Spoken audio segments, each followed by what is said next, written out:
En medio del juicio, nuestra protección. Este es nuestro tema que yo quiero compartir con ustedes esta mañana a Iglesia del Señor. Se los comparto directo. Esto mi esposa no lo está editando. Eh, Ayer en la noche mientras dormía tuve la inquietud y estoy seguro de parte de Dios. Entonces tuve que comenzar a trabajar en esto y es lo que quiero compartir con ustedes hoy. En medio del juicio, nuestra protección.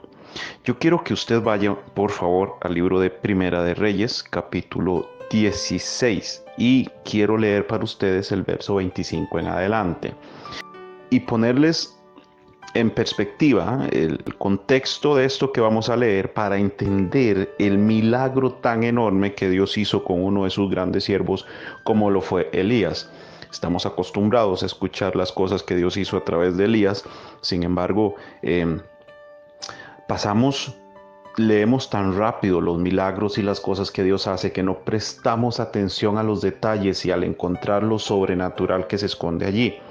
Así que para resaltar eso y para que nuestra fe sea firme en medio de un tiempo en el que estamos viviendo, que es bastante difícil por tema de gobierno y por tema de todo lo que estamos viendo, entonces pienso que nos cae en el momento correcto. En medio del juicio, nuestra protección. Dice la Biblia, Primera de Reyes capítulo 16, leo del verso 25 en adelante. Y Omri hizo lo malo ante los ojos de Jehová, e hizo peor que todos los que habían reinado antes de él. Estamos en el libro de los Reyes. Los libros de los Reyes básicamente lo que nos narran, lo que registran es el reinado de cada uno de todos aquellos que fue rey de Israel en sus diferentes territorios, de toda la nación en sus diferentes territorios, y cómo y de qué manera hicieron su gestión de reinato, es decir, qué tan bien o qué tan mal hicieron, qué tanto o qué tanto dejaron de hacer. Entonces es como que nos registre la historia de cada uno de esos reyes en cada una de sus gestiones. Ahora, tenemos a este rey Omri en el verso 25 del capítulo 16 de Primera de Reyes, y nos dice la Biblia que hizo lo malo ante los ojos de Jehová. Dice que hizo peor que todos los que habían estado antes de él en su reinado. Ahora, este Omri más adelante tiene un hijo que se llamó Acab. Y leo para usted desde el verso 29 del mismo capítulo 16. Póngame atención. Tenemos a un papá que se llama Omri, que hace lo malo ante los ojos del Señor y que nunca nadie había sido tan mal rey como este hombre. Sin embargo, tiene un hijo.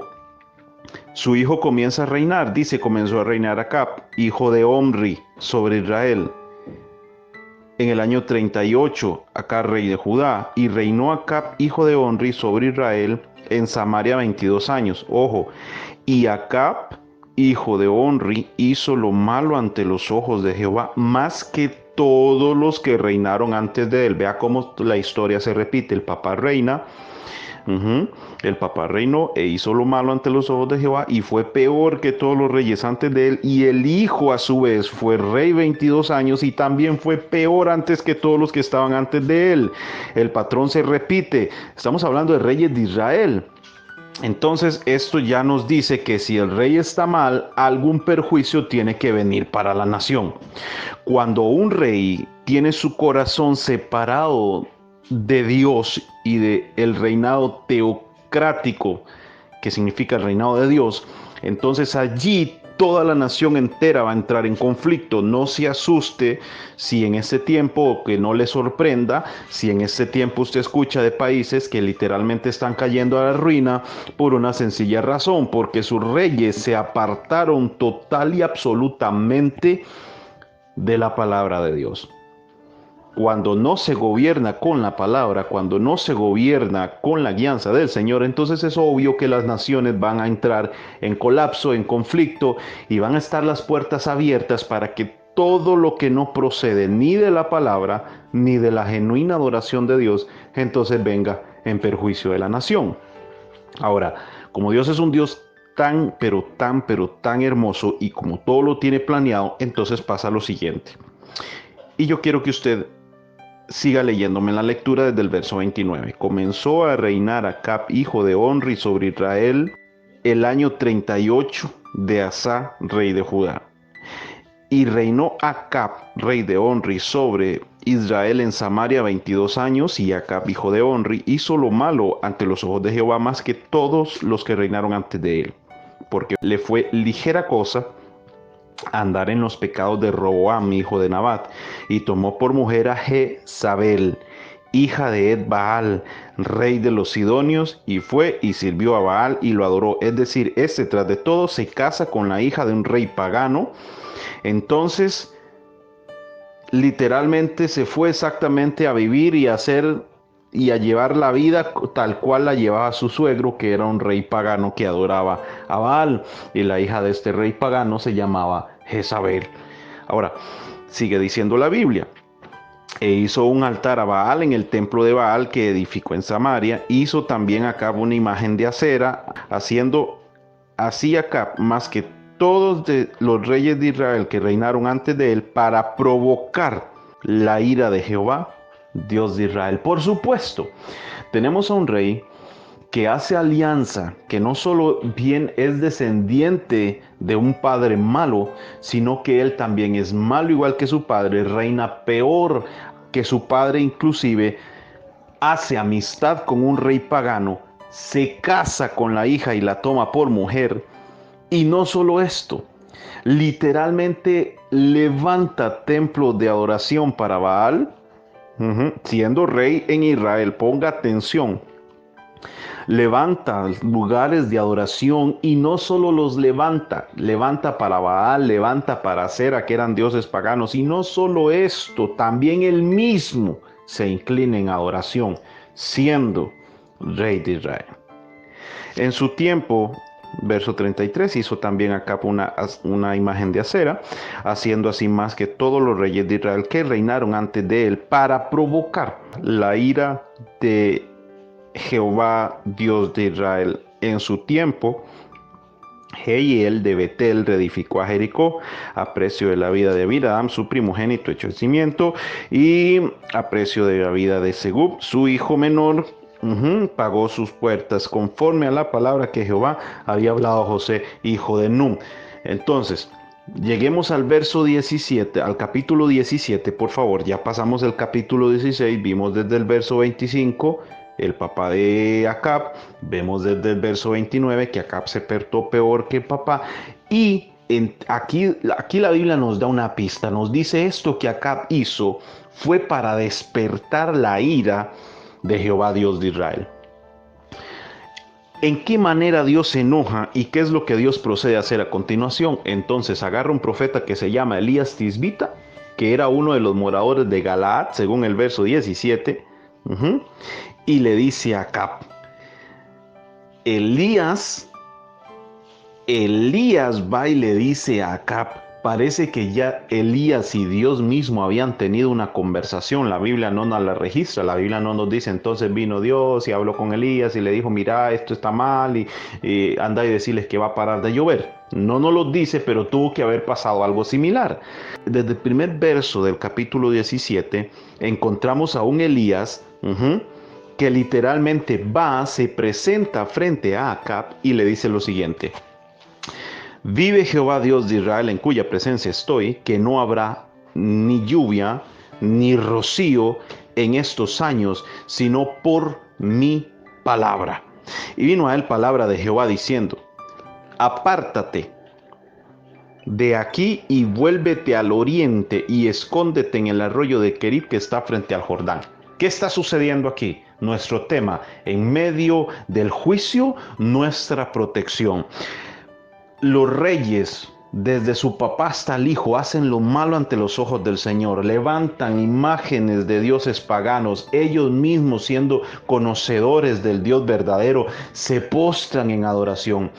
despiertan la ira del Señor. El Señor entonces intercede a través de uno de sus siervos que se llamaba Elías. Y aquí tenemos una dinámica que siempre va a ser válida. Cuando Dios va a traer juicio, siempre involucra a sus siervos para hacer valer su palabra, y a sus mismos siervos involucrados para que su palabra se mantenga firme y se mantenga pura y se mantenga tal cual Él la mandó. Entonces Él mismo va a velar por la seguridad de aquellos que están guardando el orden correcto de su palabra.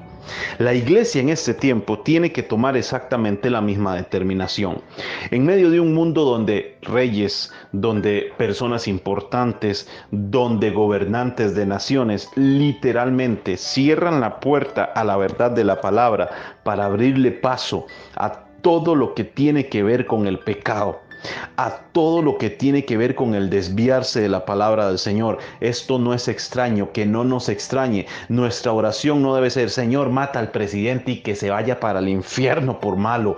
No, nuestra oración debe ser: Señor, en medio de esto nos paramos espiritualmente, nos ponemos de pie y comenzamos a orar de pie espiritualmente para mantener firme la verdad de tu palabra en medio de una nación que se ha perdido y que se ha consumido en el pecado.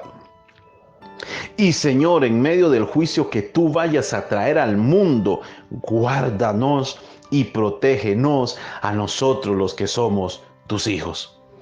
El fuego lo prende el Omri, el padre de Acab. El incendio mismo, no solo el fuego, no solo la llama, no solo la vela de la desobediencia la encendió Omri, sino que su hijo Acab no encendió solo la llama, sino que encendió todo un incendio, valga la redundancia, dio paso a todo un incendio, valga la redundancia, hablando a nivel espiritual, y la tragedia fue totalmente peor. Entonces Dios, como es un Dios muy capaz y muy inteligente, a través de uno de sus siervos que es profeta y que había escuchado la voz del Señor, va, se presenta frente a Acab y le dice: muy bien, te voy a parar la fiesta. Te voy a hacer entender de parte de Dios quién es el que manda aquí. Porque por muy rey que seas, vos no te mandás. Esto, en palabras mías, muy a mi criterio, siento que pudo haber sido el mensaje que Elías le envió a Acab. Entonces resulta que literalmente en el momento que Elías predice que va a parar de llover, ahora viene la palabra de Dios para el profeta. Ya el profeta da la palabra de Dios al líder de la nación y le dice: Señor, te vas a quedar sin agua, y sin agua no hay alimento, por lo cual va a haber hambruna. Sin agua no van a haber animales de producción ni de trabajo, por lo cual el caos va a ser peor, porque va a haber hambre y no va a haber cómo trabajar para comer. Y aparte de eso, al no haber agua, ni los mismos animales van a tener cómo subsistir, y la nación ahora sí va a quedar en ruinas. Entonces, me llama poderosamente la atención que viene una palabra del Señor para Elías inmediatamente después de que Elías habló con el rey Acab. No hay una conversación más. Elías solo se presenta frente a Acab y le dice: va a dejar de llover por tantos y tantos días por tu culpa. Entonces, dice la Biblia: apártate de aquí y vuélvete al oriente y escóndete en el arroyo de Querib que está frente al Jordán. Beberás del arroyo, y yo he mandado a los cuervos que te den allí de comer. Y él fue e hizo conforme a la palabra del Señor, pues se fue y vivió junto al arroyo de Querib que está frente al Jordán. Y los cuervos le traían pan, carne por la mañana, pan, carne por la tarde, y bebió del arroyo. Pasados algunos días el arroyo se secó porque no había llovido sobre la tierra. Amados hermanos, hay mucho más que ver de parte de esto. Después de esto tenemos el milagro que Dios hizo con la viuda de Sarepta. Después de esto vemos como Elías regresa a ver a Acab, el sirviente de Acab, que se llamaba Abdías, ve que viene Elías, tiene miedo. Abdías era un hombre temeroso del Señor, literalmente siendo un sirviente. Dice la Biblia, le había salvado la vida a 100 profetas, había escondido 2 grupos de 50 en cuevas para que el rey no los matara, porque cuando el rey se dio cuenta que definitivamente dejó de llover, tal vez Acab no le tomó prestancia, no le puso atención a Elías cuando le llegó a decir: decir que iba a dejar de llover, porque para él tal vez era una tontera. ¿Cómo va a ser un hombre que deje de llover? Y sin embargo dejó de llover, y cuando vio que definitivamente había dejado de llover, le buscó hasta por debajo de las piedras para matarlo, porque el rey Acab sentía que Elías era el responsable de lo que había pasado.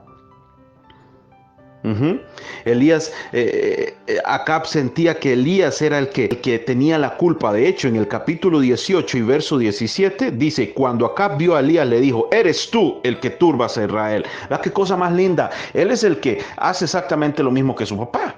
¿A qué descaro más grande? Él es el que derriba los templos del Señor. Él es el que hace imágenes de dioses paganos. Él es el que, siendo rey, adora a dioses paganos. Se casa con la hija de un dios pagano. Se hace pariente y hace familia con gente pagana. Por supuesto que se iba a despertar el juicio del Señor. Y él muy descaradamente le dice a Elías: la culpa es tuya porque dejó de llover. Entonces Elías le dice: yo no he turbado a Israel, sino tú y la casa de tu padre, dejando los mandamientos de Jehová y siguiendo a los Baales.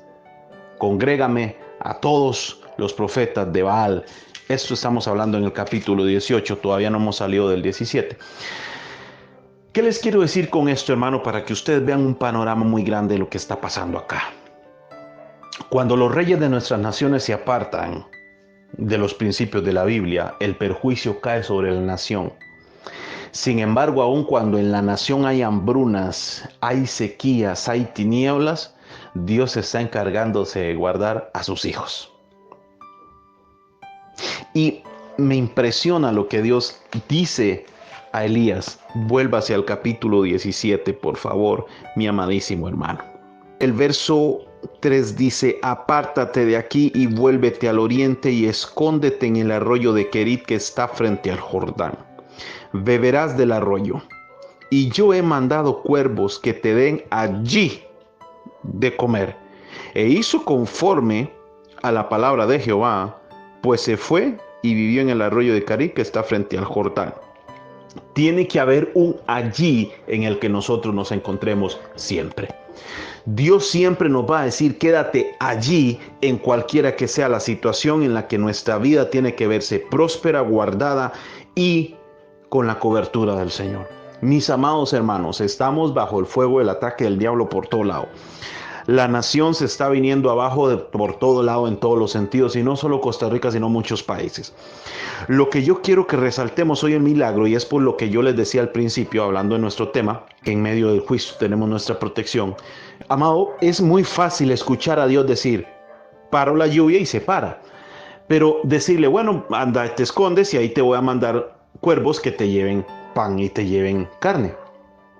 Y yo quiero preguntar, hermano, día tras día, indefectiblemente, sin que hiciera falta en su tiempo, en su horario, en su momento, cuando el profeta fue donde Dios le dijo que fuera, entonces se cumplió lo que Dios dijo que iba a pasar.